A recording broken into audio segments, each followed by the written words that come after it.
याद करो उस चेतना का जन्म।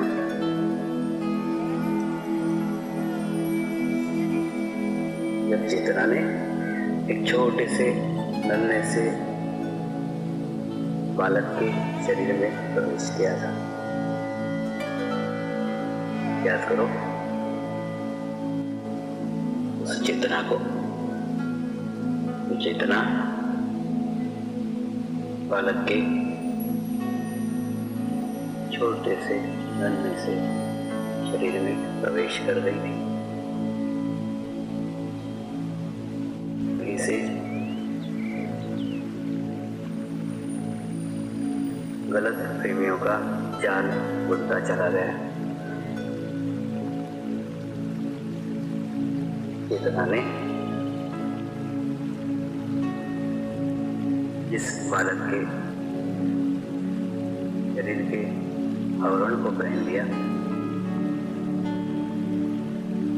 चेतना का अस्तित्व, चेतना का विलीनीकरण उस बालक के शरीर में हो गई। चेतना बालक हो गई। जब बालक पिंड से ब्रह्मांड में माँ की कोख से विश्व में जन्म लिया, तो शरीर के साथ तो कुछ नहीं, एकदम नंगा, कुछ नहीं था। कुछ खून के कतरे, कुछ मांस के कतरे के अलावा कुछ भी नहीं था। बाद में सब कुछ जोड़ा गया है, बाद में नाम जोड़ा गया है। इस नाम पे आपको नाज, इस नाम के लिए आप कर रहे हो, वो जोड़ा गया है। ये क्या है? जाति जुड़ी हुई है। इस जाति का गर्व करते हो तो जोड़ी गई है। नहीं थे, धर्म जोड़ा गया है, धर्म भी लाया नहीं था। भाषा जोड़ी गई है, लाई नहीं थी। तो नहीं था। भाषा थी, न जाति थी, न धर्म था।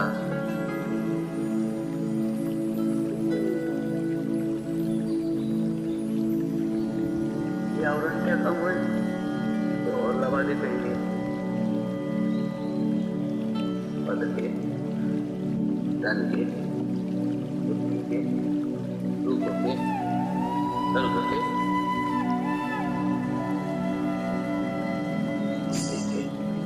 नाते के। इतना खंडित हो गई, इतने सारे भागों में, इतने सारे उपविभागों में बढ़ गई।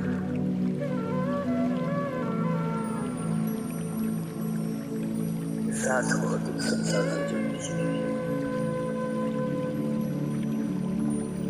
कार, जमीन, गाड़ी, बंगला, जेवर,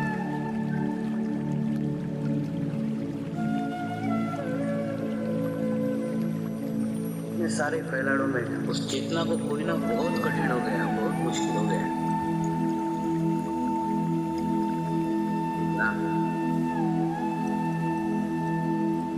उस चेतना को अनुभव करोगे,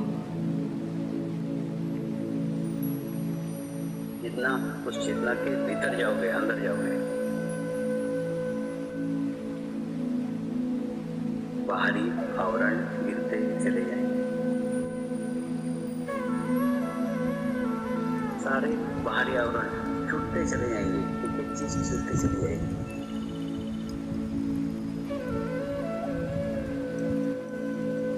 तो बाहर से भीतर की यात्रा शुरू हुई, बाहर से अंदर की यात्रा शुरू हुई।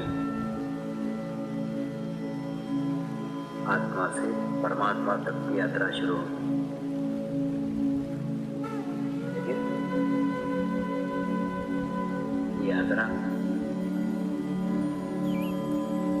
शुरू करने के लिए कोई निमित्त चाहिए था। यात्रा शुरू करने के लिए कोई कारण चाहिए था, कोई माध्यम चाहिए था।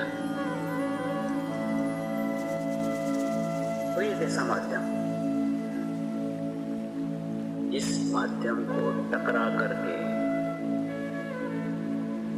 यात्रा भीतर की शुरू हो जाए, उस माध्यम तक पहुंच करके सारी ऊर्जा शक्ति अंतर्मुखी हो जाए।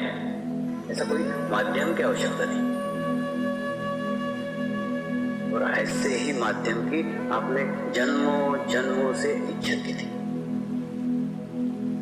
एक जन्म की घटना नहीं है, अनेकों जन्मों से इच्छा की थी।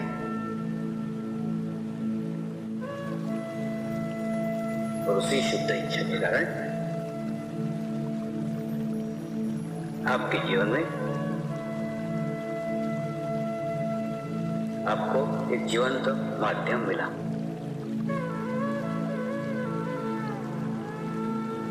इस माध्यम से आपकी सारी ऊर्जा शक्ति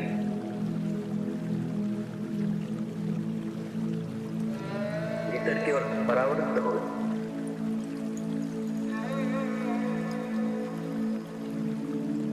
एकदम जीवन में एक ड्यू टर्न आ गया। और आते आते उस चेतना तक फिर से वापसी की यात्रा है। फिर वही जहां से शुरू हुए थे, चेतना से चेतना तक की यात्रा है। उस चेतना तक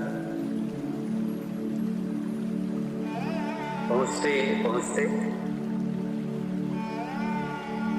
सारे आवरण गिर जाएंगे, सारे आवरण छूट जाएंगे। जो कल छूटने वाला है वो आज छूट जाएगा। जो जोड़ा गया था वो छूट जाएगा। जो लेकर आए थे शाश्वत वही था, वही है, तो वही रहे। जितना जुड़ा गया था, जितना मिलावटी था, जितना बाहरी था, सारा बाहरी आवरण छूट गया।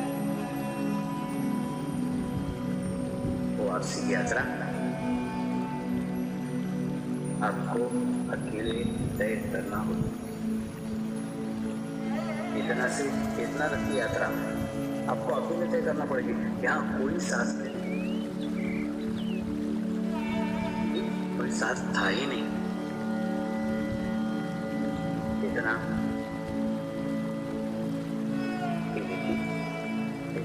अकेली रही।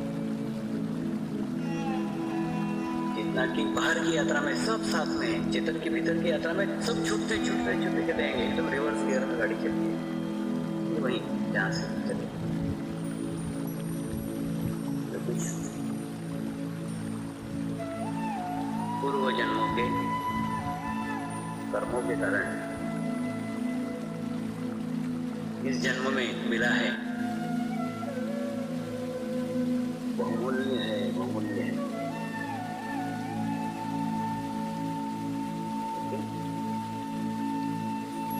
गलत तरीके से मिला है, मिलने का तरीका गलत है। व्यवहारिक दृष्टि से गलत ही कहा जाए। जो बिना श्रम के मिले, बिना पैसा खर्च करे मिले, बिना बुद्धि खर्च करे मिले, बिना प्रयास के मिले, बिना प्रयत्न के मिले, ये व्यवहारिक दृष्टि से गलत ही मिला हुआ है। लेकिन व्यवहार ज्ञान चेतना को पता नहीं, इसलिए वो उसकी जगह सही है। अब आपकी जगह सही है। जब कभी आपको आपके जीवन का दांव उस चेतना की यात्रा के ऊपर लगाना पड़ेगा, जब आपको आपका पूरा जीवन उस चेतना की खोज के लिए लगाना पड़ेगा, तो आपके जन्म का उद्देश्य जन्म से याद रखें। तो इस उद्देश्य को प्राप्त करने के लिए सालों तपस्या करें, सालों प्रयास करें, सालों मेहनत करें। और उस उद्देश्य को जोड़ने के लिए किसी भी कीमत के ऊपर तैयार नहीं हो, किसी भी, कोई कॉम्प्रोमाइज नहीं, कोई समझौता नहीं। एक ही उद्देश्य, जीवन के उद्देश्य को पकड़ करके चलना। इसके लिए सालों तप करना, सालों तपस्या करना, सालों साधना करना। शायद ऐसा करके अगर आपको प्राप्त हुआ होता तो आपको उसकी कीमत रहती, आपको उसकी वैल्यू रहती, आपको लगता कि हाँ कुछ पाया है। लेकिन ऐसा आपको मिला नहीं, ऐसा सब कुछ आपको करना नहीं पड़ा, आसानी से मिल गया। इसलिए आसान समझने की भूल कभी